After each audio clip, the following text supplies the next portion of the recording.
I'm on my grizzly, I be smoking till them. Turn of the flip. They talking about me, shit get risky. I want money, pumps they itching. Me, I'm on my grizzly, I be me, I'm on my grizzly. Wait. They talking about me, shit get risky. I want money, pumps they itching. I pull up on that time, I hope you niggas is prepared. I'm like AI with that practice shit, a Rocky on the stairs. Either way, I'm official, shit I've been through, need a prayer. You gon' probably see the Lord when I hit you with this chair. Woo. Feel like Ric Flair, yeah. Bang your baby mama 100 times like a snare. I'm the why, when, and where. Yeah. Pissy drunk off Julio, I pop off like a flare. If I ain't with the $1 billion show, I'm probably in my lair. Going dummy on something like people up under the stairs. I'm a mummy or something, rap a nigga like I ain't present. Got a shout out to that nigga that tried to murder my ex. Know you a blessing to this world and I just pray you get protection. Silly nigga, the money show me affection. Pistol on me moving so freely, some call it reckless. Double necklace like the cup that I'm drinking, now I got Henny in. Ghost tells I give you the game, cause you know we really in. Walk. Wait. Yeah.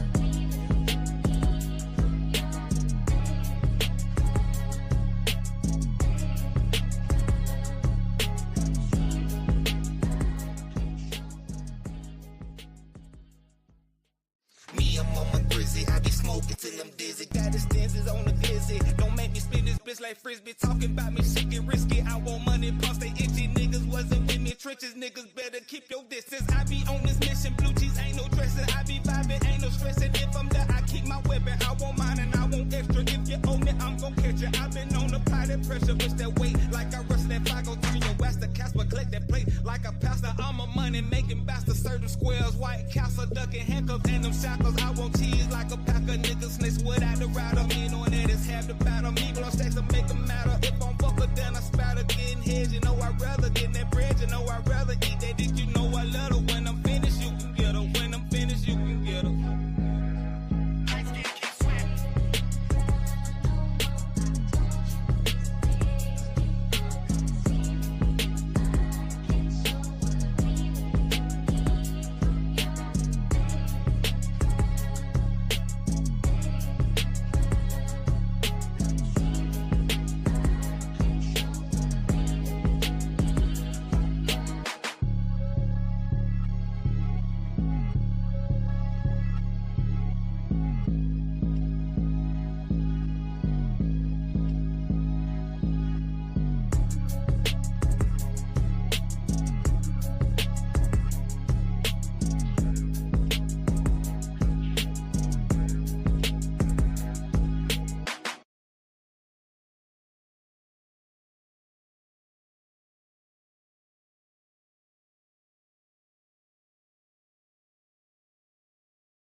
The whistle. Right now, it's time for former NBA head coach in the game. Welcome home, your guy Sam Mitchell. Welcome back to In the Game. And guys, I'm not going to apologize for the shows that I have missed, seriously, because I was bettering myself. I was back in school, getting my certification. I am now a business consultant and we started a franchise. It's a franchise called Exit Factor. That's Exit, Factor. And we're Exit Factor North here in Atlanta. And we help small businesses, medium-sized businesses, any business maximize their value, but also come up with an exit strategy plan. Because at some point, you're going to exit your business. The only question is how and which way. And are you going to do it in a good way to where you could even sell your business? So that's what I've been off doing, just bettering myself and educating myself in this world of business. But I'm happy to be back.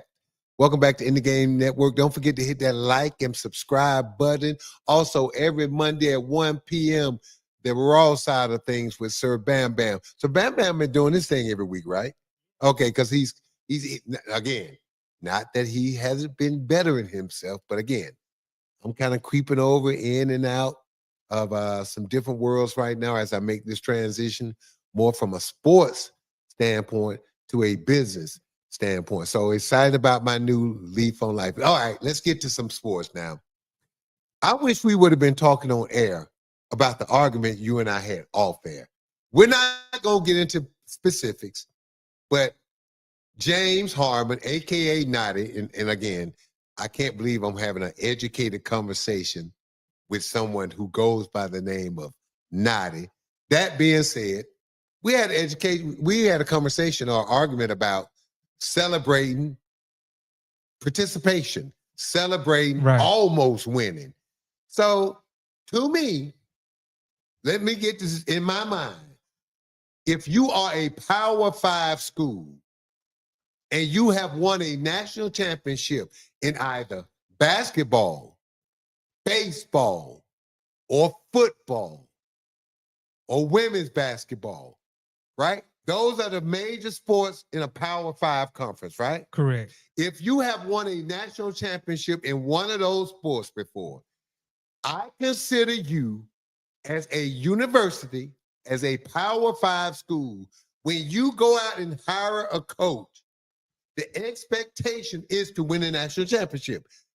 Do you and I disagree on that? We agree on that. Oh, okay. So me and Mr. AKA Naughty found some common ground. It just goes to show you, America, if you talk to each other long enough, even though you may perceive that other person as a complete dummy, even though you may not think y'all can get along at all, but if you talk long enough with them, it would be suffice to find that you will find out that you agree with that person on something. And from that little something, you can really build something. So we've taken nothing and made it something. So we agree on that. Let me see, can I build on that? So you would agree that at those institutions, those coaches get paid, right? Yes, they do. Okay, now again, I didn't say if you're the basketball coach or football coach. I said if you're at one of those universities and they have experience winning a national championship in what I would consider the big four sports on a college campus, then the expectations go. Let me see who called me. Hold on, people know they shouldn't be calling me. That's okay. You go talk because maybe they can. Maybe that they was can get actually some my understanding. business partner. Right. From the Exit Factor and stuff, Josiah, president of our company. I'm going to have to call him back, but listen. So the expectation should be to win a national championship. Yes, I agree. So my thing is, okay, the argument you and I had is, we're not going to get into the details, but when you become the winningest coach in a program and ain't never won nothing, and you've been paid to win a national championship, what are we celebrating? Progress. Hold up. It ain't like the school has just only been in existence for 10 or 20 years. No, it hasn't they been. won. And hold up. They won national championship in the big sport, football. Yes. Okay. It's a football school. And hold up. And we can make the argument They produced the greatest athlete in the history of sport. It's a football school. But would you not say the guy? It's arguable. Who would you say, without mentioning a name, you can mention these names, who would you say would be comparable as an athlete to the guy we're talking about? Comparable, I would say Deion Sanders. Okay. But you can't even say that because the physicality. Yeah, the physicality. And the other guy, scary enough, was probably a little bit faster. Yes. You think so? I know so. Look at the times, Okay. fool. Hey, man, look, you're in my era. Yeah, I'm saying. Tread lightly, okay? So who else? Deion ran a 4.2. Bruh, you know, 3.9. That's what they 3.9? thought. Okay. Oh, okay. Okay. That's what they thought. All right. Okay, read the story. They got a time There there, you though. go. I need that on the clock. Electronically, the people handling the clock said 3.9 because, you know, they're trying to time it up. Right. The clock said 4 flat. Okay. Okay. That's fast. I'll leave it at that. All right, let's change. But the argument was, I don't because I've been in this business, I don't celebrate my own coaching career. At one time, I was the first coach in Toronto Raptors to win a division title, whatever you call it. That was a major accomplishment at that time. Really? Yes, and it allowed you to get another coaching job. Put it to you like this. Because your resume showed that you did a good job. From a standpoint of look, it's nice, but what's nicer is what Nick Nurse did by winning the NBA championship. Yeah. So I understand what you're saying, but my mindset, when I got there, I was trying to do what Nick Nurse did. And I don't feel any type of way about when people say, "Oh, coach, you helped lay the groundwork." Really? Yeah. Well, let me lay my ass there You until didn't we have the build the team groundwork. that Nick Nurse had. Thank you. Didn't have the team. Didn't. Right. But we can get. But even at that time, though, Nadi, what I'm saying to you is, I still felt like my job was to win a championship. Yes. And to the day I die. That's the ultimate prize. That's what I was hired to do. Right. Not to lay the groundwork, because I really believe that one year we lost in the first round in game 6 or 7 by 2 points. If we could have got a lot of times, Nadi, getting out the first round is the biggest hurdle to settle your team down. Because all the pressure, think about it from this standpoint. Unless you're picked to win the championship from day one, like some teams are, everybody else now, once you get out the first round, it's kind of hard to be pissed off, right? Unless you're picked to win the championship. Think about it, like the Knicks. It'll be a tough for the Knicks because the Knicks have been picked to go to the finals. Correct. But last year, once the Knicks got out the first round against the Celtics, the expectations went up, but you really wasn't crazy upset. Right? If the Hawks get out the first round and lose in the second round, you think anybody gonna be pissed off? Well, that goes back to what you just said. It depends on expectations. Exactly. So my point is, but for most teams, right, when you get past all the pressures in the first round, even if you're picked to win it, you still got to get out there. And once you get past the first round, not all the pressure, but a lot of it kind of comes off your shoulder, and it relaxes the coaches and players. And that's why you always see in the second round of a series, some of the best series, because that pressure's off. And everybody know, you're going to be disappointed if you lose, but you're not going to get just killed in the media. Correct. Because players and coaches and organizations, that stuff matters. It does. You know, perception matters. That was my point. Think about this from a standpoint. How many coaches get fired based on perception? I'm going to tell you this. Tom Thibodeau got fired in New York because of perception. And I tell you what happened. When they beat the Celtics. Right. You're correct. The expectation if they would have lost, if the Boston Celtics would have beat the Knicks last year, this past season, in a game 7 that went down to the wire in the Boston Garden and Tatum hit a step back fadeaway 3, Tom Thibodeau will still be the coach. But I turned to my wife when they beat, and I told my radio partner, Brian Gutzeiler, I said, BG, it's going to be crazy because the Knicks, who just didn't want to get embarrassed against the Celtics going in that series, right? The whole time, yeah, all that we could win, but you really don't want to get embarrassed, right? Right. Think about how the Knicks had fared against the upper echelon teams. They struggled. And then, right? So you're hoping not to get embarrassed. And then all of a sudden, boom. Right. But do you think that it's one thing to be a professional head coach, NBA, NFL, MLB, as opposed to being a college head It's coach? totally different. Man. I'm saying it so. First of all, it's like 300 colleges. But not it. So the challenges are different. But not it. Think about it. If you really, really, really narrow it down in college, only about 15 schools can win a national championship.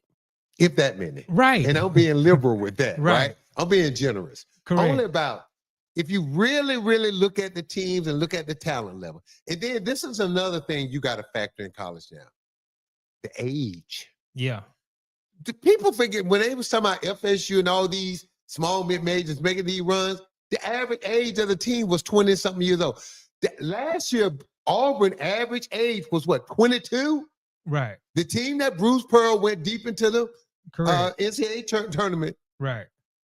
They had grown-ass men on the team. Yes, they developed. I mean, so if you go to Auburn, you're not going to be one and done. Chances are. So if you look at college basketball today, the college coaches don't want freshmen. They don't want. I was a 17-year-old freshman. Mm-hmm. I didn't turn 18 until the beginning of my sophomore year. Right? Nobody would want me now. And I averaged 17 points a game as a freshman. Like I was hooping. But if you looked at my body, I was 6'7", 185 pounds soaking wet. Right? Physically, I didn't look the part. But I had a football player's mentality because I played football all my life. And I could run all day long at that size, and I could shoot the eyes out of it. Right. And because I had a football's mentality, I played bigger than what my body said. Because I played tight end, and 4A football back then was the highest level. Mm-hmm. We played Warner Robins. We played them big boys, North Side.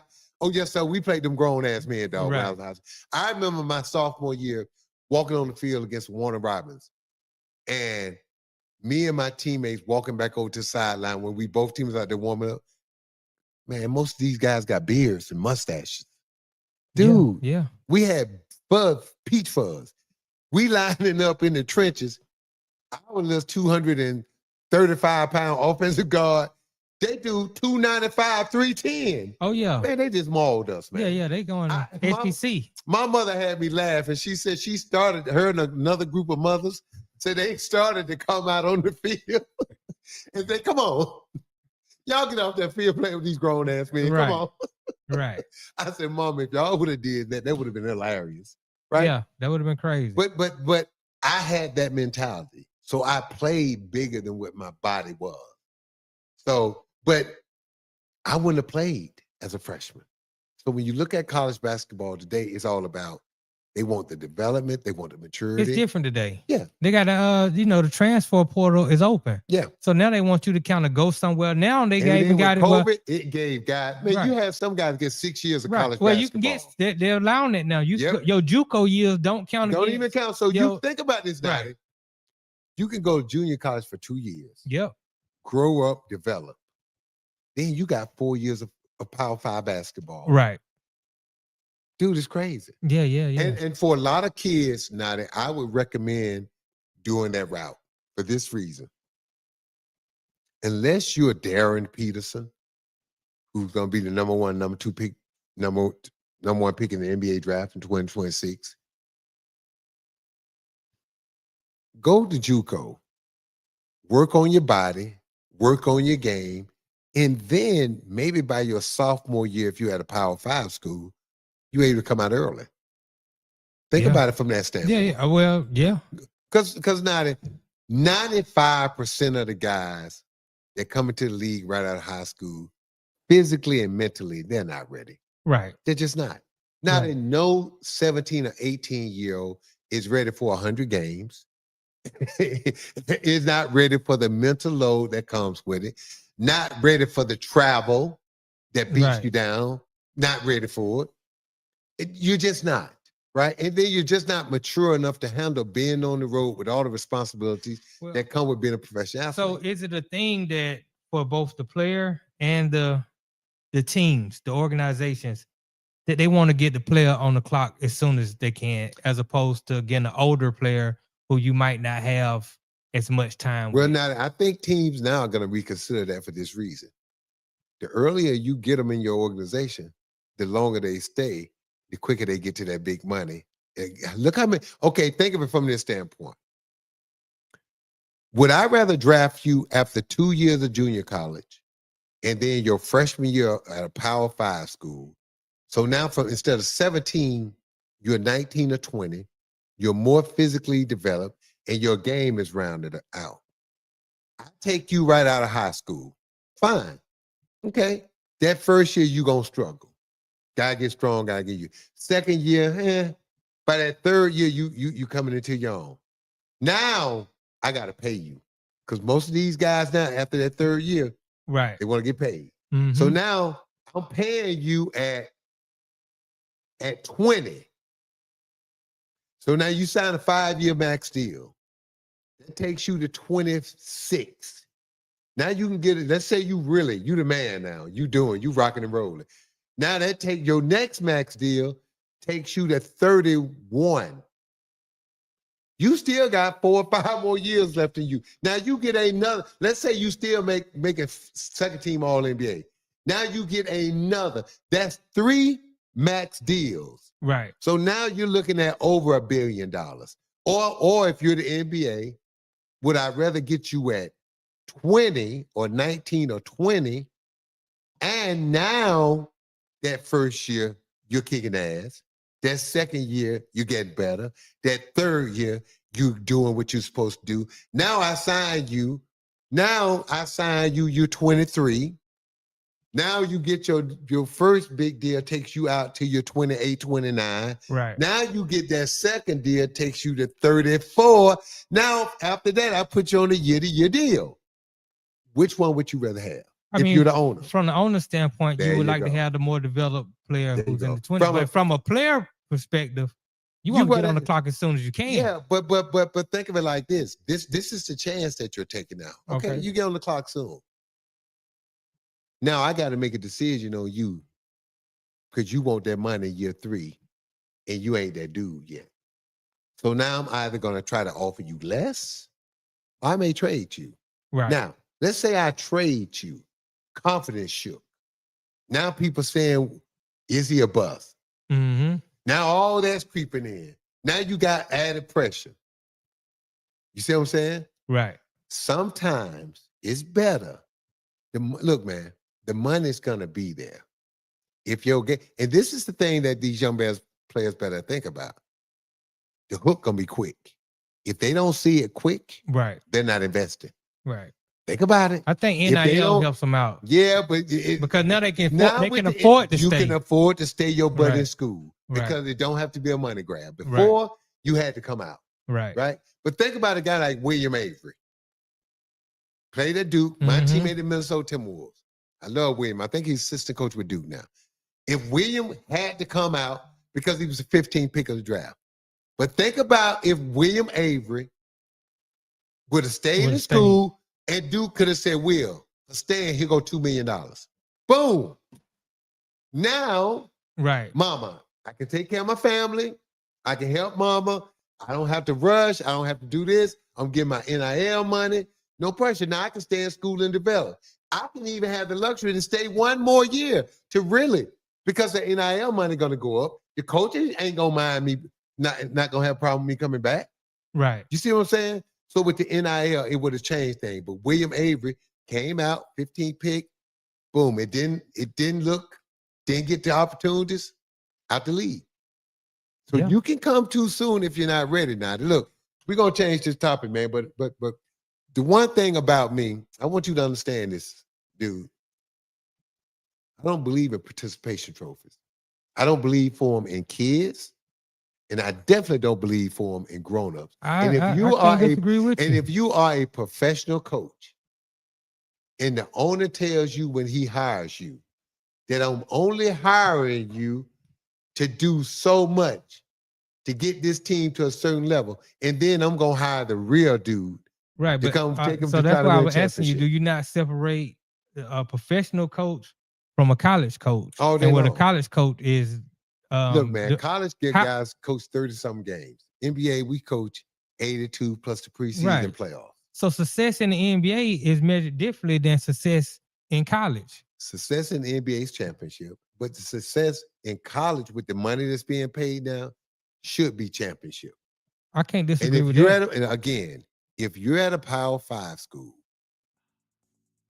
and that has won a national championship, either in baseball, basketball, women's basketball, or football, and the expectation is you are not winning a championship, then you're in the wrong place. Look, hear the music right now. We're going to take a break. When we come back, we're going to talk some NFL news with all the injuries going around. And then there is a new quarterback in the Big Apple. It's about time, man. But we're going to talk about that. You're listening to In the Game. I'm your host, Sam Mitchell. We'll be right back.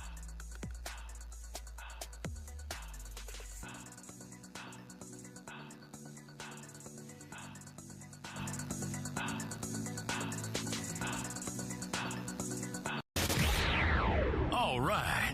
In the Game with former NBA coach Sam Mitchell is taking a break. We'll be back in less than 2 laps. This is the In the Game Network. Sports fans of Real Talk and Hoops Insight, stay in the game with NBA legend Sam Mitchell. Now you can show your love for the In the Game podcast with exclusive merch from the In the Game online store. Coffee cups, caps, grab bold t-shirts, cozy hoodies, sleek thermal drinking cups, and more. It's all with that signature Sam Mitchell swagger. Visit InTheGameStore.com today and get in the game with Sam Mitchell, because it's more than a show. It's a lifestyle on the In the Game Network.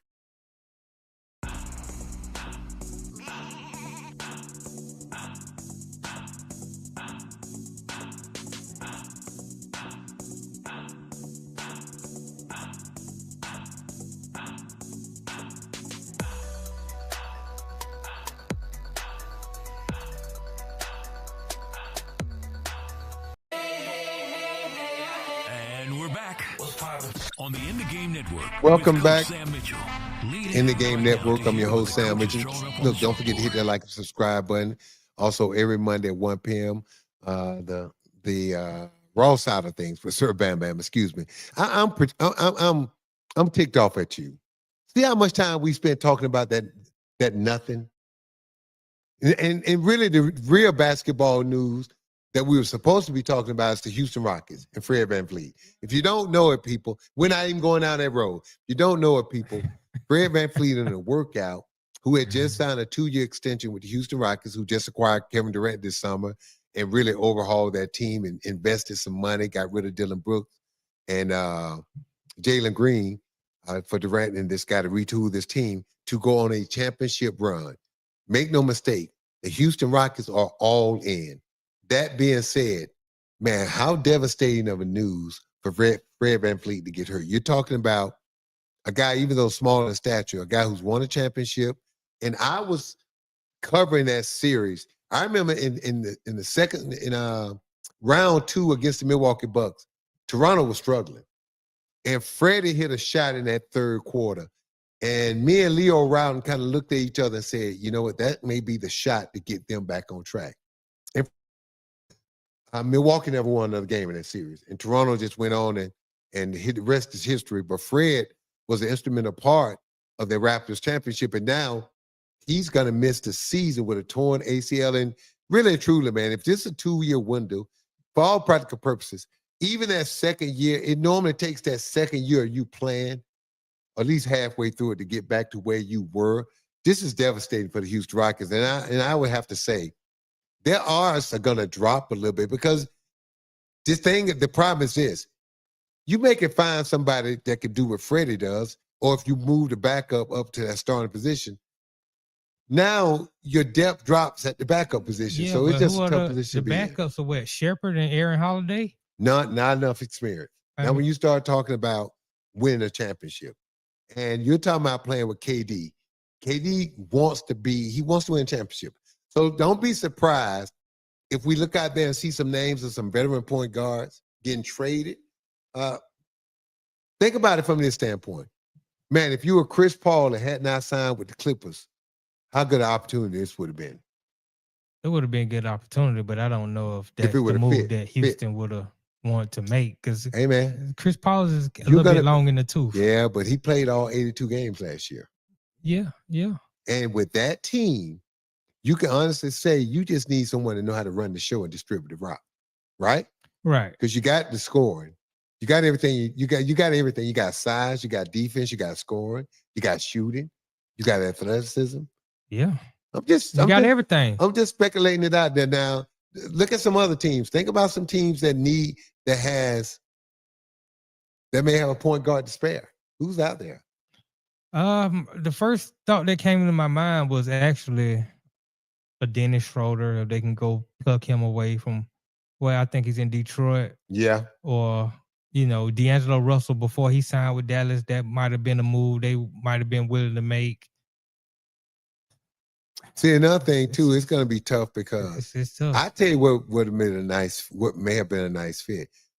Somebody just signed. What's the veteran point guard that just signed? Oh, man, from Georgia. What is his name? I was just reading about that. And he's on a non-guaranteed contract at that. Yeah, I can't think about it. Oh, man, I see his face right now. It'll come back to me, but this is going to hurt Houston Rockets. Oh, yeah, definitely. This is going to be tough, man. How they're going to cope and how they're going to adjust. And, look, we know Kevin Durant can handle the ball, but you don't want Kevin Durant handling the ball like that. You want him as a finisher, closer. Right. You don't want him handling the ball that facilitate or think about should he be facilitating. You want him just attacking at all times. Well, they made point guard by committee, should I say. I mean, you can get Amin Thompson the ball. Maybe he can do a little bit of ball handling here. Aaron Holiday, like I said. Shepherd, we're waiting to see what he was going to do in the league. I'm going to say Thompson. And Shepherd. Now, Shepherd had a great summer. Yes. So expect him. 2 great summers. Yeah. So if I'm the Houston Rockets, before I would panic, early in the season, give Shepherd and some of those young guys a chance. If you give them a chance early, that gets them 82 games throughout the season to get ready for the playoffs. That should be enough time. And then it's also enough time for you to find out if they can't handle it. Right. And if they can't, then it gives you a chance to go out and try to make something happen. Right. Also, I wouldn't be shocked if I'm the Houston Rockets, if I'm scouting in Europe. Yeah, I mean, when you're a championship contender, and you probably can attest to this a little bit more, I would imagine that you don't leave any stones unturned because your window of opportunity to win a championship is usually very small. Well, think about this. Kevin Durant is what, 37? Right. Really and truly, I'm looking at that window is this coming season. Maybe could bleed over depending on how healthy KD is and depending on what he's got left in the tank. Now, from all things that I've heard and seen and read, is that he's ready to rock and roll. That he plays basketball 24/7 year round, right? He don't take a lot of time off. So, but this is my concern for KD. He's still been averaging 25 last 3 years. Yeah. But his teams haven't won. Right. That's my concern. Is what KD does does it still equate to winning? And we can't say it the last 3 years. Right. Well, this is a new team, a new opportunity. I think the fit of the pieces around him are better than what they had in Phoenix. Okay. But like you said, the story is to be told. Yeah. Got to win. So we got to find out. And speaking of having to win, man, Russell Wilson just can't get enough wins under his belt. Man, look. And so now today, the New York Giants announced that they're going to go ahead and they're going to go with the Ricky Jackson dart this week against the LA Chargers. Ooh, it's tough when Chargers got a good defense. Yes, they do. Boy, you tell me now, I might have would have waited one more week because this is the thing. He's not going to see that vanilla defense that he saw in the preseason. And the Chargers can get after you. They put some hurt on you. And this is another problem. As a rookie, everybody's going to be excited that he's going to tuck and run. But it don't take but to get lit up one time. Who's that quarterback that was number 1 pick that got hit so much? He does TV now. What's his name? That was the Giants. What's his name? Oh, I thought you were talking about Andrew Luck. No, Andrew Luck but with the Giants, what's that quarterback? You know who he was number 1 pick. He took more hits in his first 3-4 years than anybody. David Carr. David Carr. Remember that? Right. He was with Houston. Ooh, with Houston. Got lit up. Yeah, he did. Andrew Luck too. Yeah. Andrew Luck got beat down into and this is the thing about Andrew Joe Luck. Burrow. But this is the thing about Andrew Luck. Andrew Luck is a big boy. Yes. Andrew Luck like 6'4", 235. Right. And put together solid. Yeah. And he couldn't take them hits. Yeah, he was like, I'm out of here. Yeah, man. Andrew Luck like, no, I want to be able to chew my food and not suck it, eat my steak through a straw. Seriously though. Right. We saw Carson Wentz get beat up early. Yeah, man. So that's my thing. That's the only thing about a young quarterback that scares me. When in doubt, they're going to tuck and run. And when they're excited, they think they can run over these guys. But understand something. I heard an NFL guy say this the other day. He said, understand something. These are professional hitters. Yes. They're not afraid to give their body up. They're professional hitters. And they love to put them shots on quarterbacks. So again, look, I watched the game, and as good as Russell was against the Cowboys, he was just that bad. Everybody's good against the Cowboys. Yeah. You seen Caleb Williams light him up. Yeah. So look, it's time, man. It's time for Russ to settle in as a backup. Now, I tell you what, I would love to have Russ as my backup quarterback because I know he could come in and win me 2-3 games. Right. Absolutely. And I can see going forward. I can see Russ, if he's going to continue to play, being a backup. And if I had to be honest with you, man, if I was Russ, I would sit down with Brian Daboll and say, look, man,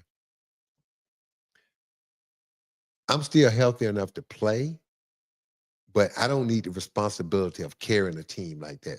Hey, man, I'm cool with being this kid's backup for the next year or two. And then I call it a day. If you still want to play, but him trying to search around for a starting job, no. Because if he lands a starting job after this, it's because the team is really, really bad. And then he's going to get killed. Well, I've heard. Then you just sacrificing your body. I've heard rumblings that sending Russ somewhere where he can still play this year is not out of the question. Where? New Orleans. That's always going to be the answer. But let me ask you this. Listen to this. Why would you want to go there? You get killed. I mean, do you want to play football? Or do you not want to play football? Okay. Do you want to have any chance of winning or no chance of winning? They're terrible. They are 38 on them at halftime. When the last time you see the NFL team? Seattle. We're not talking about Sam Darnold, right? We're not talking about Kansas City Chiefs in their heyday. Right. We're talking about how Sam Darnold hung 38 on them. I'm flipping channels, and I'm seeing like 3 or 4 seconds before the half. And I had to adjust my eyes. I'm like, is that 38? Right, it was. Yes. It was 38. Come on, bro. Yeah. In an NFL game? How much do you think this move was made because Brian Daboll is feeling the heat? And can this move save his job? Well, it could say, look, the move was made because Russ was awful. Dude, he was awful. He was throwing interceptions. I mean, he looked like, dude, isn't he throwing in moon balls? He's all or nothing. You know, he looked like he don't want to get hit anymore. That's what happens when you get old. Well, I tell you that all the time, Nadi. Yeah. When I got 38, 39, I'm still playing. Hell, I didn't want to get hit because it hurt longer. It didn't feel the same. And then your mentality changed, man. You understand your butt can really get hurt. When I was in my 20s and early 30s, man, I didn't care about no contact or getting hit. Didn't bother me at all. When I hit 36, 37, 38, oh my goodness. Trying to avoid contact, bro. Yes, that's just because it takes you longer to recoup, right? Heal, especially in football. And so it's time, man. So look, now also what Brian Daboll got to show is this another thing though he got to show. He can develop and not get this boy killed. So the one thing he better tell him, yo, young fella, you're going to always want to tuck and run. Them other 11 guys over there, they're professional hunters. And guess what? You're the one they hunting. Yeah. Remind them of that. I tell you what, somebody better remind Pat Mahomes. He getting a little frisky. Yeah. I know he's pressed. He's Pat Mahomes. Because bruh. He's Pat Mahomes. It don't take but one hit. You Oh, know yeah, that. yeah. Oh, yeah. Now, one hit to send you out of there. There you go. Right. You Bledsoe. Right. All right. Ask Troy Aikman. Right. How many? Ask Jay Cutler. Right. Never was the same after they took them hits. Now, you right. Now you know this now. When them defenders keep seeing you on the highlights, dropping your shoulder, running over guys, somebody gonna say, next time he leave that backfield, gets past that line of scrimmage, I'm gonna hunt him. And they may not give you the benefit of the doubt of sliding. Because what have they seen on tape? All they see on Monday, look at Pat Mahomes dropping his shoulder. Look at him flexing over the guy. Oh, yeah. Okay. Oh, yeah. It don't take, but, it ain't like all of them got it all going on up there anyway to play that sport. Correct. It don't take but one to go and drop you. Right. Okay. Do you think that the great play of what they calling him Indiana Jones now, Indiana Jones, Daniel Jones, is that an indictment against Brian Daboll? Because you look at Indiana Jones right now, he's third in the league in passing. He balling. He has a 72% completion percentage. He hasn't thrown an interception all year. Hell, they just punted for the first time in the last game. I saw that. Look, man, and you and I laughed about that, and we kept telling young fellas, be patient. Daniel Jones will get his job back. I will say this. I'm impressed. Seems like he's a good guy. Don't have no problems with it. But for me to be bought in, let me see. It's 3 games. Give me 6 games. Right. And then look at who they played the first 3 games now. No, don't get me wrong. Who they played? They played who? They played Denver, which is a solid Denver's team. good. Now, Denver's good. They beat them on the game-winning field goal. You beat Denver. But again, I'm not a huge Bo Nix guy. Me either. That's why I ain't bought into the Bo Nix stuff. Right. I just, no. I saw him play too much at Auburn. Right. Just too much. And I know he loves football. His dad, they named him Bo, gave him the football name because from conception, he was going to be a football player and a quarterback. But that don't mean you're going to be good at it. Right. My point is Brian Daboll got hired by the Giants because he was supposed to be this quarterback whisperer. He supposed to help develop Josh Allen. Stop. And hold up, pause right there. This is what I used to tell my coaches in Toronto. Everybody wanted to work with Chris Bosh. So when Chris Bosh became an all-star on their resume, I worked with Chris Bosh. No, I didn't let them work with Chris Bosh. Chris Bosh didn't need us. Look, Chris Bosh was one of those 5% of people that the good Lord sprinkled that special dust on. Right. I got some of it to be an NBA player. Right. Chris Bosh got a little bit more to be an all-star. Right. And then you even get a little bit more sprinkles to be a Hall of Famer. Okay. Chris Bosh got those sprinkles. Okay. I got the sprinkles to be an NBA player. He got them extra toppings, right? He got the nuts and the cherry and the whipped cream. Okay. Okay. Some people get that. Now, the people who get that, newsflash, they don't need me. They don't need a coach. They don't need somebody to take credit for what God did. Right. All right. So I used to tell my coaches, all them guys sitting down there that are not Chris Bosh, go get them better. Then we'll win championship. Because if you get them better, God done already gave us Chris Bosh. We got one special. Go make them special. Right. Chris Bosh don't need us. Agreed. God made him. Agreed. So, but everybody want to run to Chris Bosh, take pictures with him. So some kind of way we give them credit. They can have it on a resume and they can somehow get a job. No. Well, it happens all the time in the NFL. Well, it happens all the time in the NBA too. And for the simple fact that Daboll did coach Josh Allen. Now, I'm not going to give him credit for Josh Allen being Josh Allen, but the Giants hired him because they said, we got Daniel Jones, who's similar in stature. He has legs. Okay. Daniel Jones looks better with Shane Steichen than he ever did with Brian Daboll. Now, I'm So, going to say this. so This is my opinion. Look at the environment. One, you were in New York, the Giants, team that won Super Bowls. In New York, biggest media. You go from New York to Minnesota, where you get to breathe, and then Indianapolis. Well, ain't nobody talking about the Colts. Nobody think about the Colts. Everybody just assume the Colts going to be terrible. Think about this, Nadi, every day in New York. 15, 20 reporters which follow the team every move, every day. Every day, Daniel Jones. And now you're the Giants competing with the Jets. You see the pressure? Then he goes to Minnesota, get to breathe, get to go out to dinner with his wife, and nobody point at you talking about you suck. Right. Bruh, let me tell you how bad New York can be. Would you say Patrick Ewing had a good career? Was a good NBA player? I would say he had a great career. Okay, great, right? Hall of Fame. Okay. I have been walking down the street with Patrick Ewing. Some people come up and hug him. Other people come up, man, you suck. The Knicks ain't never win nothing with you. You suck, man. The next person, hold up. Next person come, oh, Pat, we love you. Man, you suck. Bruh, we walk into the restaurant about 3 blocks. I'm like, I'm like, Pat. He said, Sam, the ones that say they love me, I hug. The ones that say I suck, I keep walking. He said, Sam, this every day. Every day you walk out your place, this happens.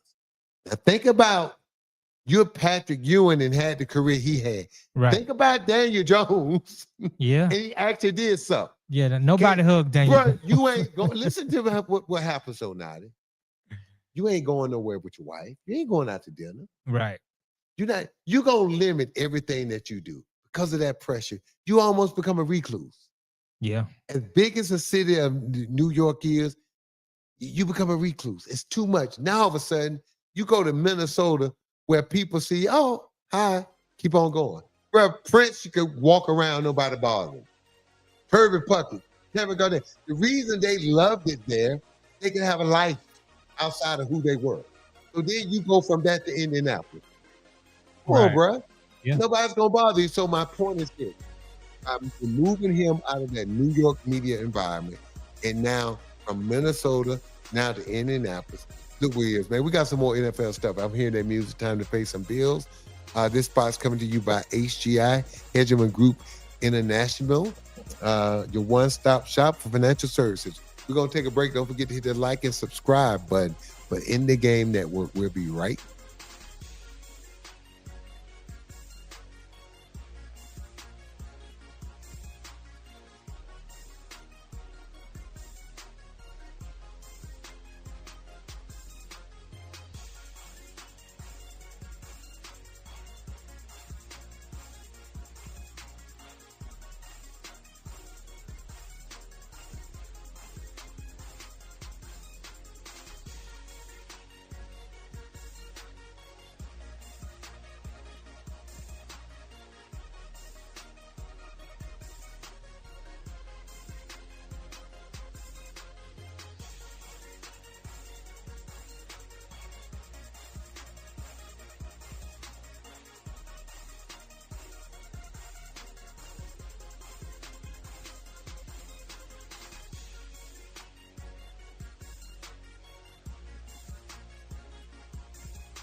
Sports fans of Real Talk and Hoops Insight, stay in the game with NBA legend Sam Mitchell. Now you can show your love for the In the Game podcast with exclusive merch from the In the Game online store. Coffee cups, caps, grab bold t-shirts, cozy hoodies, sleek thermal drinking cups, and more. It's all with that signature Sam Mitchell swagger. Visit InTheGameStore.com today and get in the game with Sam Mitchell, because it's more than a show. It's a lifestyle on the In the Game Network.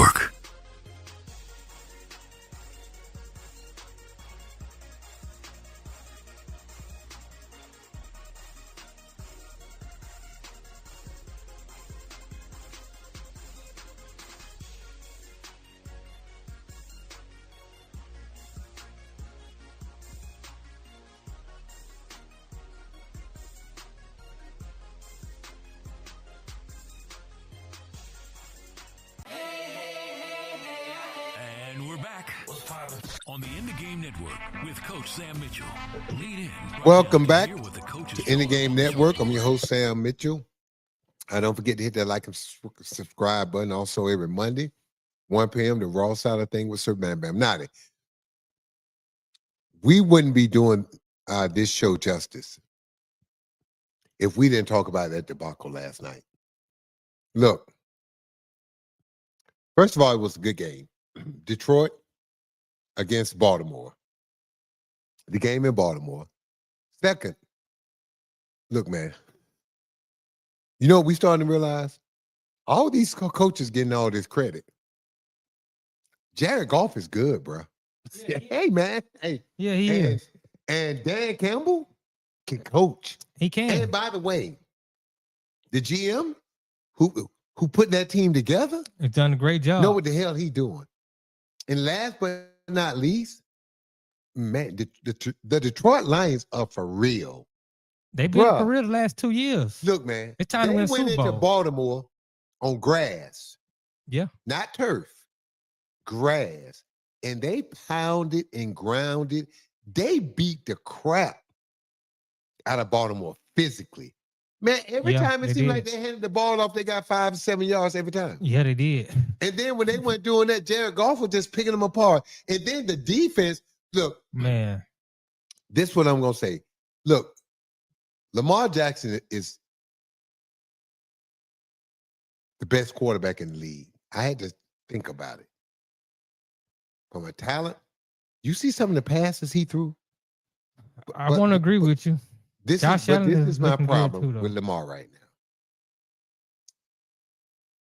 Because he's so good with his legs, Mm-hmm.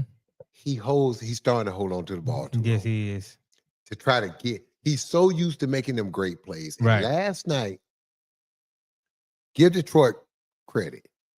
When Lamar broke containment, the guys came up and didn't just try to tackle him. They contained him. And the guys kept coming from back, pursuing. Right. And you think about it.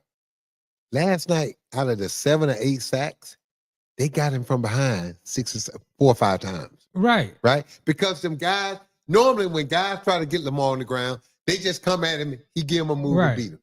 These guys came down and broke down 3-4 yards, which made him hesitate, which gave those guys a chance to keep coming.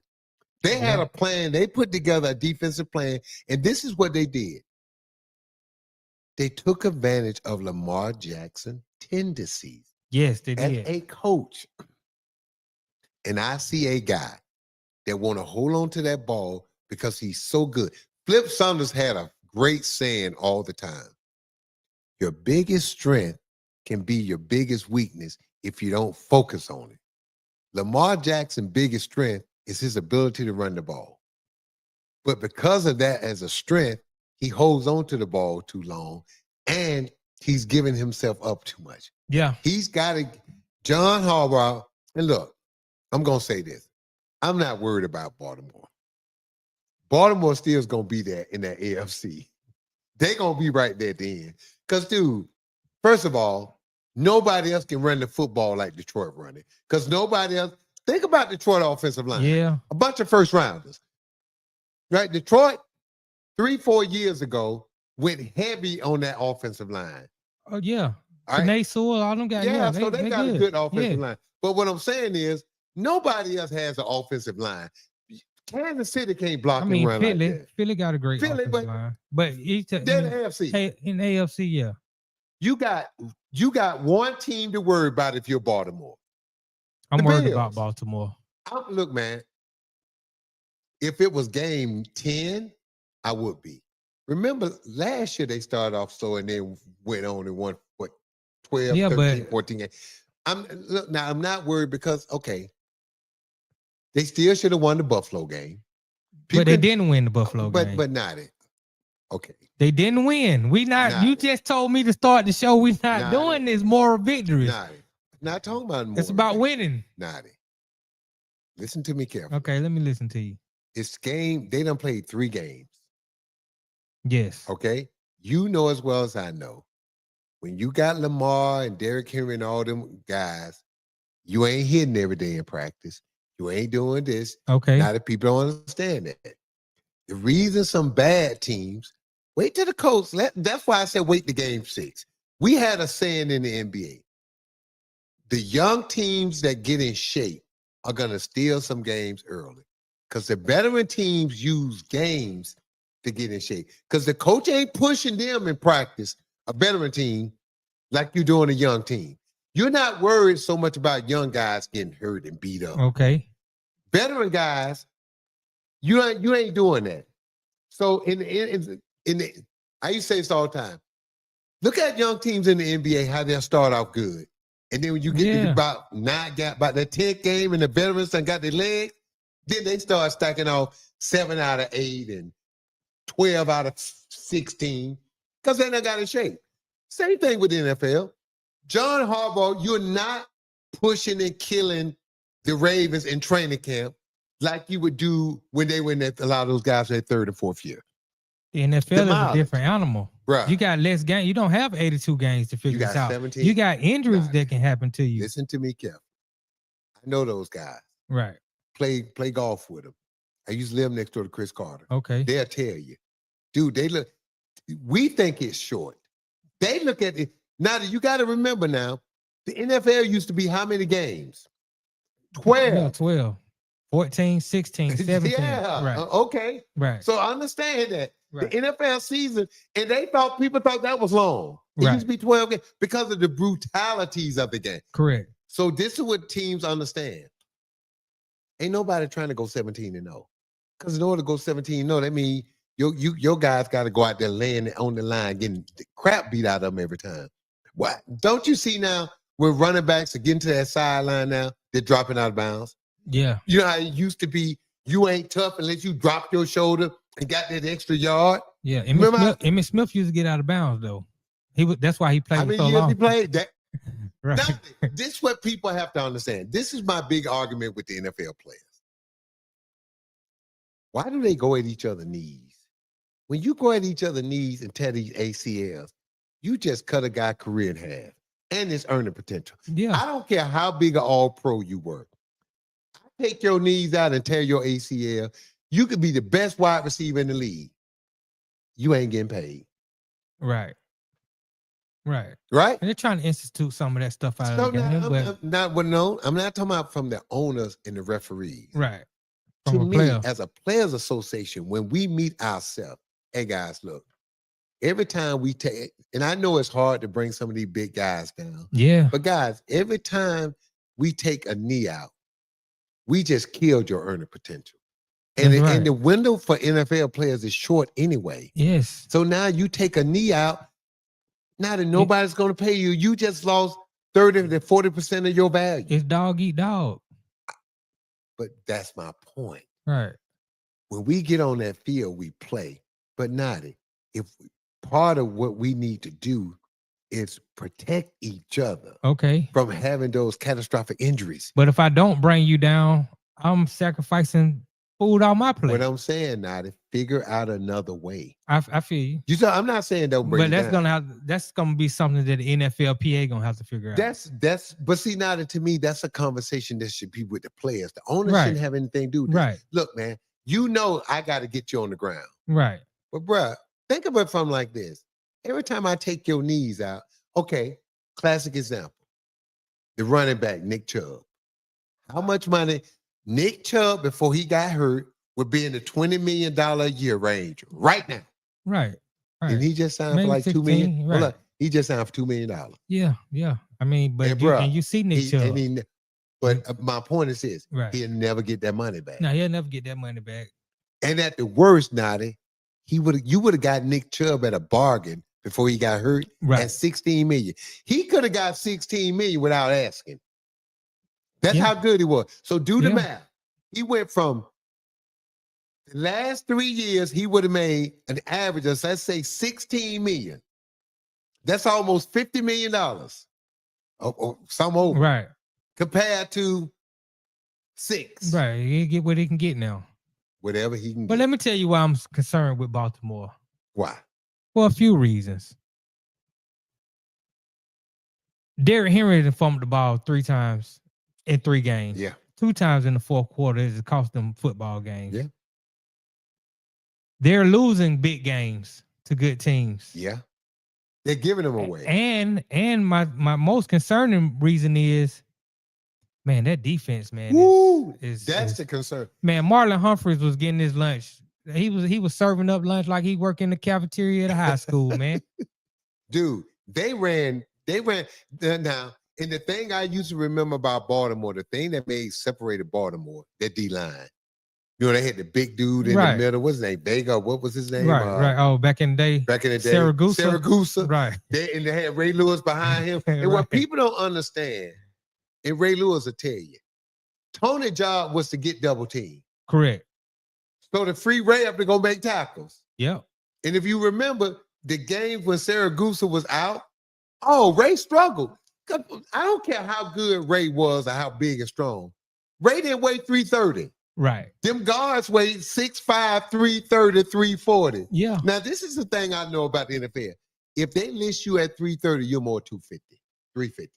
Okay. Because nobody actually weigh. Everybody heavier. Like back in the, everybody heavier. Right. You know, everybody wanted to look, man, I'm only 330. We get your ass on scale, you 350. Ray was all a 250. But bruh, 250 going up against 350 all night? Right. Full contact? Yeah. No, the 250 gonna lose. Right. Right? And Tony Saragusa's job was to keep them linemen off Ray. Correct. So they did not get any pressure on the quarterback. Nah. Your back end is compromised just about. I mean, Amon Ra he's killing Marlon Humphreys all night. And Marlon Humphreys supposed to be what, all pro? Yeah, he's supposed to be the top corner. So, I mean, I'm concerned. So what does that tell you? Without a pass Buffalo rush, put up 41 on you, and then last night Detroit had their way with you. That's I true. mean, they ran about. They did whatever they want to do on the ground. They did whatever they want to do on the air. Yeah. I'm thinking Baltimore, we're at the stage now. We're not worrying about regular season. Can Lamar Jackson get over the hump and win a championship? And with this team right now, they don't look like a championship team. Okay, I'm going to say this. This is why I believe it, and there's no science to this. All the other years, they come off to a great start. They dominate everybody. Didn't get to the playoff, fizzle. Right. Maybe this year, they start the season 1-2, 2-2, 3-2, 4-3, and then get some adversity early. Okay. And then hit their peak late. We've seen it the other way around where they've been clearly the most dominant team. I think you will agree. They got talent. They do have talent. They got a coach. They have a coach. They got a quarterback. They have a quarterback. They got some receivers. Yes. They got a running back. So they got the complete team. What I'm saying to you, Nada, is this. 17 games don't sound long, but 17 games are long. It is a long season. Nobody's going 17-0. Right. And I would go a step further. If my quarterback looked like he was going to play every game, I might would set him for a game if we're winning enough. Well, you know that's not happening. Well, but you got the Ravens in Kansas City this week. If he beat up, I might, because now this some got to give. It's going now that your body can only take so many legs. Yeah. And the way Pat is throwing his body around after okay, let me ask you this. Chances are every starting quarterback nowadays is gonna sit for a game or two at some point. Because they just gonna be too beat up. Right. And they'll be on the injury report for some knick-knack injury that he could play through if it was a playoff game. Yeah. But if it's not, there's no use to put him out there because he's only gonna take more punishment. Right. Now, this was stupid. Bro, if you keep rolling me out there hurt, I'm only gonna get hurt. I mean, dude, it's crazy. Right. I never understood it. Well, he can play if he can take the pain. Well, he's only gonna get more injured. Well, last year Kirk Cousins claimed that he was hurt a lot, and that's why he kept rolling out there. He wasn't playing well. I tell you what, let Michael Penix keep playing like this. I was about to say 0 points, bruh. How do you not score 1 point in the NFL this 2025 where everything is catered to the offense? Look, man, I was on record after that game against who they lost to. No, they beat Tampa Bay. They beat the Vikings. They beat the Vikings. Right. Didn't I say we have a quarterback?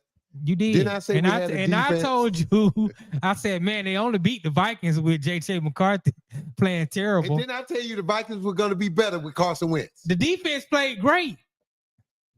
Why? Because they knew they had a quarterback that could run but the it play ain't like Carson and get Wentz was first lighting it. down. It ain't like Carson Wentz was lighting it up. That defense, that backup quarterback in Cincinnati, he looked every bit Yeah, of a but listen to backup me. quarterback. This Carson Wentz is smart. Yeah, All he know he got to do is don't turn the ball over. right. And keep the chains Keep moving. the chain moving.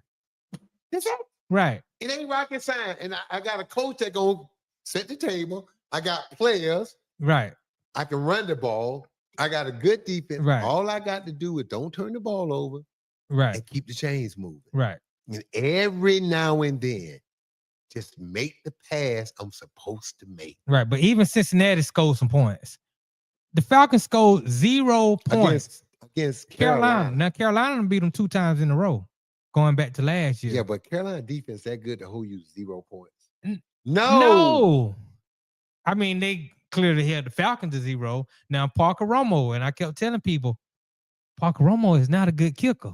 There's a reason why Minnesota let him go, and there's a reason why he was on the streets. Bro, if you can't kick in a dome, you can't kick. Right.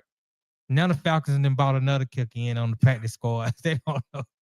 This is ugly. You fired the wide receiver coach because heads got to roll when you don't score any points. So somebody had to be the scapegoat. So hold up. You fired the wide receiver coach? They fired the wide receiver coach, and they have told the offensive coordinator he can no longer call the game from the booth. He's going to have to be down on the sideline.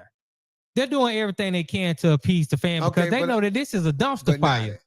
This is the problem, though. Offensive coordinator got a better view of the game from sitting in the booth. Yeah, but you scored 0 points. I understand that, but it's not. How is it going to make it better for him when he can't see?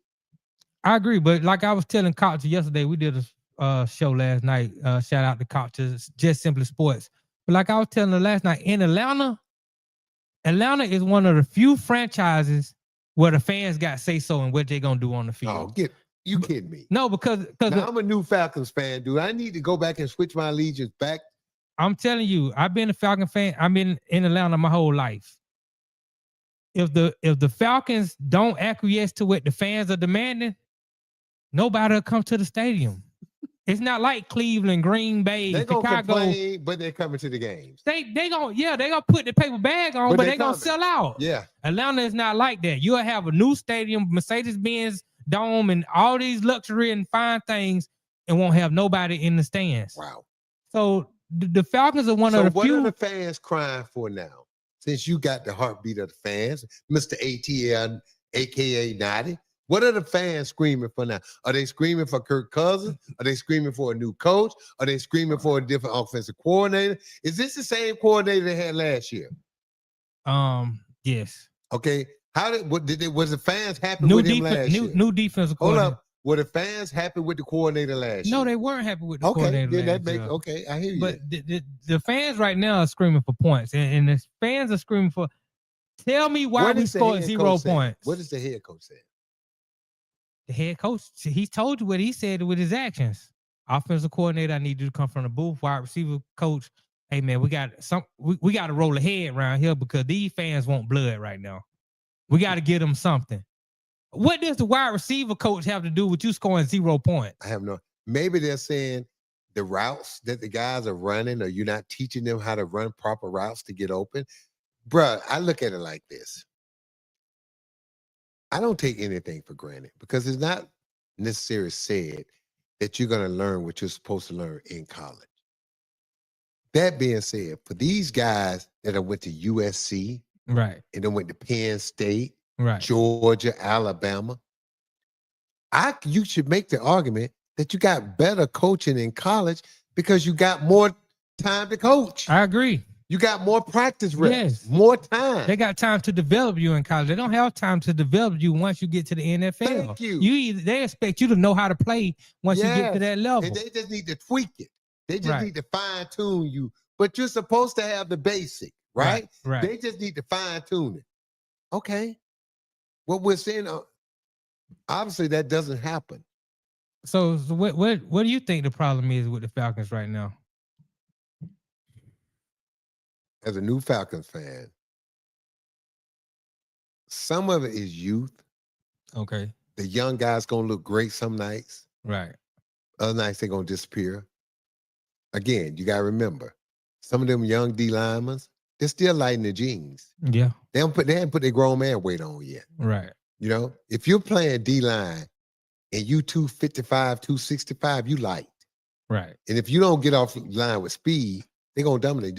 Once them offensive linemen get their hands on you, it's a wrap.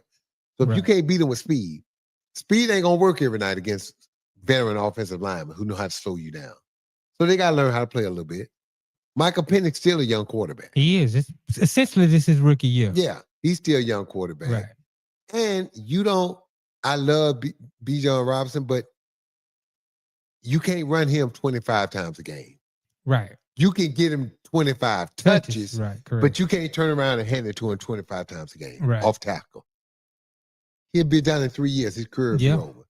So I just think some of it is youth, is being young, and then some of it is just maybe this team is not as good on paper as a lot of people thought or hoped. I agree. Now, when you go into the draft, like the Falcons just went to this last draft, they traded up back into the first round. They pretty much gave away next year's first round pick. Have you seen this year college football? Yeah, but they're not looking for a quarterback. I'm just saying when you trade away your future, because you want to take 2 defensive guys this year, that's telling me that Terry Fontenot and Raheem Morris, they need to win now. Yep. That's true. But I don't like that strategy because if it don't work, all they're doing is sending the franchise back. To me, what you're supposed to do, if you got to throw a Hail Mary in the draft to try to save your job, I'm going to fire you before the draft. Or I'm going to overrule you diving back into the draft to take another D-line player or another defensive player if I feel like the only reason you're doing this is to save your job. Because me as the owner, and as an owner, I would always have me a confidant. I would always have me a consultant that I hired that answers only to me. Right. And it would probably be a formal, or older, like a Jimmy Johnson or somebody that I can pick up the phone and call anytime. Hey, Jimmy, this is what they're doing. This is what's going on. What you think? I would always have me someone like that. And if Jimmy said to me, look, they're trying to do this to save their jobs. Right. No, I would that's when I pick up the phone and overrule it. Well, for Arthur Blank, that's Rich McKay. Rich McKay serves as that advisor, that confidant. Because you remember, Arthur Blank is a businessman. Mm-hmm. He don't really know football like that. Other than what the casual fan Rich knows. McKay is his brain. Rich McKay is his football brain. Should he be a football brain? Let me ask you this. I thought when they hired Raheem, what's coach last name? Morris. I had thought he had been the Falcons coach before. Yeah, he was the Falcon coach. They fired him before. Under who owned the team when he Arthur Blank owned the team. Hold up. Let me get this straight. Arthur Blank hired him before. Right. And what was the reason that he got fired? Because the team wasn't good. Okay, so he got fired because the team wasn't good. Right. How did he get hired back? That's the question, the $1 million question that I've been wanting to answer. I thought he was a bad hire from the get-go.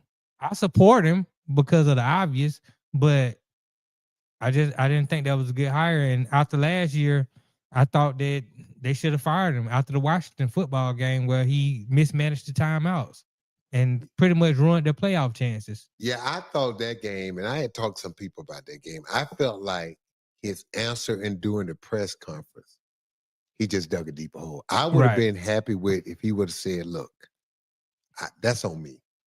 Right. I got to get better at that. Right. You know, it's 3 or 4 things that I got to do every game, and I got to get them all right. Those decisions. Correct. And I got to get better, or I got to get somebody upstairs to help me with that process. Because now this is the thing you have to understand. Those decisions are supposed to be pre-made. Listen to me carefully. When you sit down with your staff and you talk about scenarios and things that could happen, What are we going to do if this happens? We're down 3 and it's 14 seconds. We already know what we're going to do if we're down 3 with the ball with 3 or 4 seconds, right? Right. We're shooting a 3. What are we doing coming out of a timeout if we're down 3 and it's 14 or 15 seconds? Are we going for the quick 2? Because most teams going to give that up. Because the last thing you want to do is get a tick-tack foul and we can tie the game up. Right. Those decisions are supposed to be pre-made. Yeah. If you have to make those decisions, they're too hard of decisions to make. To have not have sat down, talked through the pros and cons with your coaching staff. Right. And so I felt like, obviously, after that Washington game, they didn't have a process in place. That's why they were stuck. Correct. I agree. And I didn't like his answer. And I would, like, again, sometimes, dude, telling the truth, but okay, this is what I learned. And you can't say it often, though. Man, I screwed up. Now what? You only get one of those. I know, but that's the one you right, use right. because you did screw up. Right, the obvious one. The obvious, right. Yeah. That's when you, right. Hey man, that was on me. Right. All right. But you also talk about what systems the next day. Hey guys, stayed up, man. I sat down and talked to my GM, talked to my coaches. We're gonna have a system in place going. You're supposed to have one already. Right. But obviously they don't. Correct. So that tells me, where's your systems? See, plays like that and situations like that, we had already talked through this as a coaching staff. We already knew what we were going to do down 14 with the ball down 3. We're taking a quick 2. We're trying to extend the game because you got to look at it from this standpoint. The more I can extend the game, the more chances they have to mess up too. Yeah. And how many times have we seen a guy miss a free throw? We come to trap, turn it over. I mean, fluky things happen when the pressure's on. Yeah. And them free throws may sound easy, but dude, sometimes it's easier to take a 3-point shot than it is to make a free throw. You know why? Nobody really expects you to make the 3-point at the end of the game. Right. And if you make it, everybody like, oh man, oh, good shot. Free throws? Oh, you missed free throws at the end of the game. You scared. Why are you in the game? That's the guy we need to foul. And then every game going forward, every team in a situation like that, they're going to look for you. They're going to foul you. Right. It's a different animal. Yeah. Ain't no pressure because no one really expects you to make that 3. Yeah. But miss free throws. Well, you seem like you might be right about that Tampa Bay pick because the NFC South is the worst division in football with the Saints, Panthers, and now the Falcons. Tampa Bay going to run away with that thing. It's looking bad. Baker Mayfield, look, I'm going to give that dude credit, man. He tough little dude, man. He's a tough guy. He's a gamer. And the thing that I like about him, his teammates love him. Yes. Now, the only thing I would say with Tampa Bay, keep him around that $38 to $40 million range. And right. Don't get up there in the 50s. He's not elite. Because he still needs elite players around him. Right. Use that money to put better players around him. Right. And more better players. But I would say, I'll go to Baker and say, look, man, here's $38 million a year. 5 years. I guarantee it all. Right. I feel you. He's a solid quarterback. Yeah. Guarantee him $150, $60 million, man. He'll take it. Look, man, we're hearing this music. We're going to take one more break before we close out the show. When we come back, what do we have to talk about? What's our segue called now? Shoot it or pass. Shoot it or pass. Yeah, we're going to come back with shoot it or pass. So right now, you listen to In the Game. Look, shoot this. Shoot this show. Don't pass it. We'll be right back with more stuff.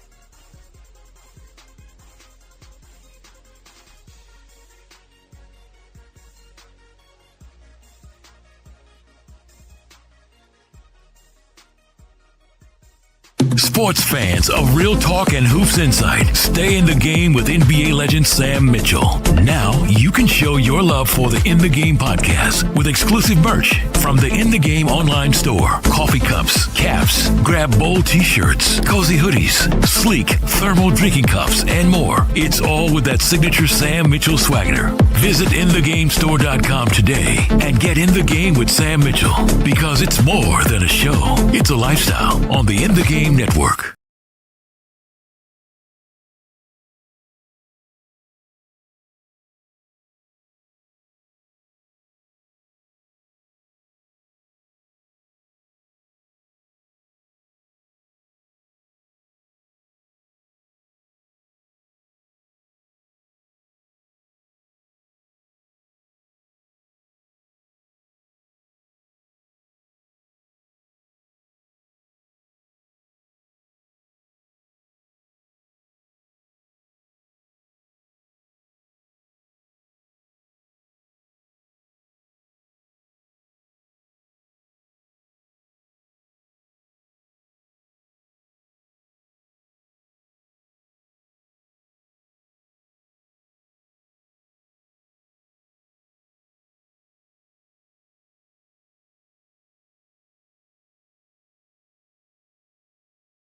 back on the In the Game Network with Coach Sam Mitchell.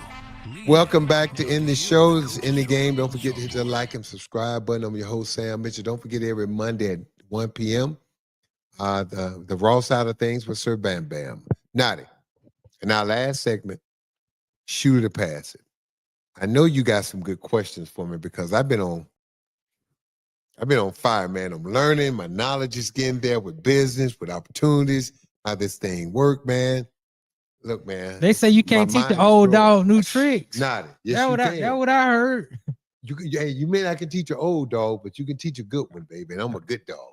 Roof, roof. There you go. All right, shoot it or pass it. The Golden State Warriors are signing I'm Al passing. Horford. I'll tell you right now. Go ahead on. The Golden State Warriors are signing Al Horford, Seth Curry, Gary Payton II, and DeAnthony Melton. And this will be official once they finalize this Kuminga situation. And we're supposed to believe with those signings, that's going to make the Golden State Warriors in the Western Conference, Right. NBA competitive championship quality team. Stop, Naughty. So you're not buying that one. I'm You passing passing. that one. No. Come on. No. Pass it. Those are some solid bets. Okay. You don't How like old is Al? My age? Al probably 50. Okay. And last time I saw him play, he looked like it now. Right. Okay. But we're going. All right. So you passing that one. Okay. Here we go. The second one. Zion says he's back to feeling like Duke Zion after boxing and football workouts this summer. Are you buying the rise of Zion Williamson this year? Are you shooting it or passing? I'm going to buy it from a standpoint of him getting numbers. I don't know if his numbers are going to equate to New Orleans winning. With some of the injuries already, don't they have one of the young boys already hurt? Did somebody get hurt for them this summer? I can't remember. But oh, yeah. Marshall? What's his name? Got hurt? I can't remember. No, they got rid of some. They've been making some moves in New Orleans. But look, man, and then the what's the kid they drafted from Maryland? The kid they got from this year. Yeah, this year. I forget his name, but he's a pretty good player. He's all right, man, but he looks like Zion to me. Right. Looks like they play the same position. So right. I gotta see it to believe it, man. Robert Orr says that the LA Lakers should trade Austin Reeves because he plays too similar to Luka. I agree. Are you shooting it or passing that idea? I'm shooting it for this reason because I agree with Robert. Because if you think about it, and then he's not as good as Luka, obviously, and don't have the physicality, but he needs the ball to be effective. And this is another thing. This is the biggest kicker. He can't defend. Bro, right. You can only have, and I tell you this all the time, you can have one suspect defender. You can't have two, much less three. So when you play the Lakers in the playoffs, you know LeBron, because of his age, Luka, because of his Luka. I don't care how good a shape Luka is. Luka still ain't going to be the greatest athlete. And then Austin Reeves. So you got three guys. Not only are they bad as a primary defender. Right. If you're bad, look how much slower you are getting over. Right.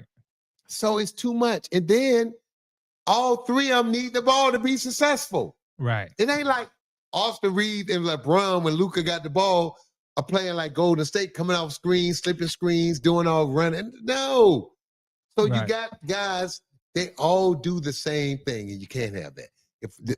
Look, man, Lakers may have missed that winner. This summer, the Lakers probably should have went on and traded Austin Reeves. Because now Austin Reeves want to get paid.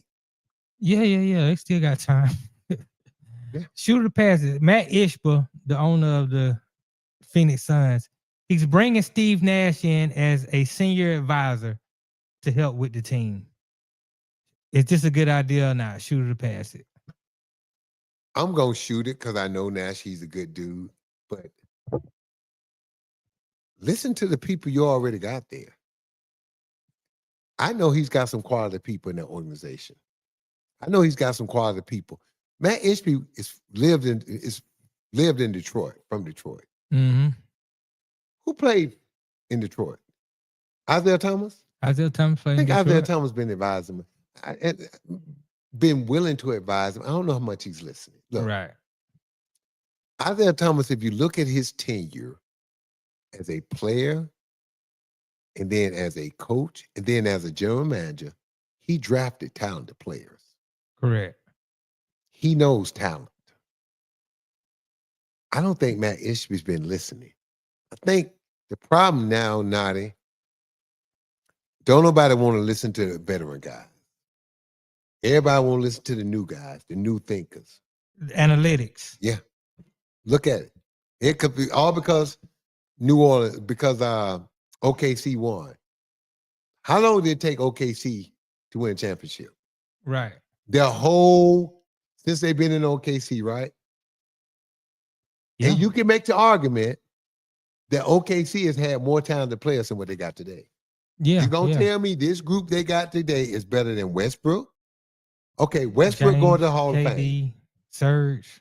Hold up. Westbrook going to the Hall of Fame. Yes. KD going to the Hall of Fame. Yes. James Harden going to the Hall of Fame. Yes. Okay. Are we sure Shea going to the Hall of Fame yet? He's on his way. He's on his way. How about Jalen Williams? We don't know. He got a long way to go. How about Chet Holmgren? Yeah, he got a long way there to you go. Right. There you go. I got there's two more. One is Younghoe Koo just signed with the Giants. Is it the pickup that'll make a difference or no difference at all? No. Okay. Baseball, right? That's that. No. And last, and this is a funny one to me. I read this story. Jaylen Brown called. Oh, John, you talking about the punter, the kicker, the kicker. But who used to play for the Falcons. And now he gonna go kick outside. He's gonna kick with the Giants, right? Because they kick. Giants play outside. Brown Gano has a groin injury. No. Okay. No. All right, pass it. Last one. Jaylen Brown supposedly called his teammates. Nobody picked up the phone. Hold up. Jaylen Brown did what now? He called his teammates and no one picked up the phone. So Jeff Teague called Tatum and Tatum answered the phone immediately. I'm getting it from you. Have you been hearing anything about Jaylen Brown relationship with the other teammates? I haven't heard anything. I've heard little rumblings because when Tatum went to the Olympics and they didn't call Jaylen Brown, it seemed like there was some friction there between the two, but it didn't seem like it. I didn't take too much into it. I didn't look too much into it. But if I call you and you don't answer the phone, and then the man right next to me said, "Let me call him," and he called you, I'm going to say this immediately. I'm going to say this. I think because of the injury to Tatum, I think we're about to see this Boston thing, Tatum and Brown broken up. Because now Boston Celtics is going to be paying these guys $120 million between the two of them. Right. It's hard to absorb and win, bro. Especially when your new ownership group has told you they're not going into the tax. Right. Those days over. Two guys going to be over $60 million a year. Yeah. And they're still not going to win. They're going to win games, but I don't think they win. Oh, yeah, it's over with. Yeah. That window is closed. So the question is now, obviously they're going to want to keep Tatum. Question is off the injury? Off the Achilles injury? They're going to keep Tatum. Dude, put Tatum out there for trade. Because we've seen guys come back now. We already know what the timetable looks like and how it looks. You know what I mean? We know about those injuries now. We know about them. Those injuries don't fear general manager. It's depending on guy's age. A guy in his early to mid-20s, he can bounce back. Man, he's a dookie. Hey, man. Those Duke players, they have a history of getting hurt. How many years he been first team All-NBA? The only American. Yeah. Come on. Yeah. Come on.